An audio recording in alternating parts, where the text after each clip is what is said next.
अस्सलाम वालेकुम रहमतुल्लाह। ये देखें जी, मस्जिद नबवी का मंज़र।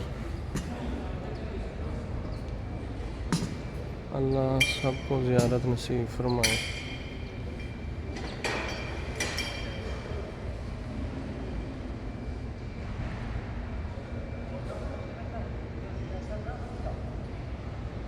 अब हम इधर इंशाअल्लाह नमाज की अदायगी करेंगे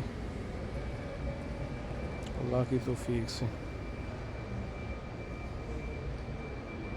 दुआ करें कि अल्लाह हम सब के गुनाहों को मुआफ़ फरमाए और अल्लाह बार बार अपने इस घर की ज़ियारत नसीब फरमाए, और जो नहीं आ सके अल्लाह सबको तौफीक नसीब फरमाए।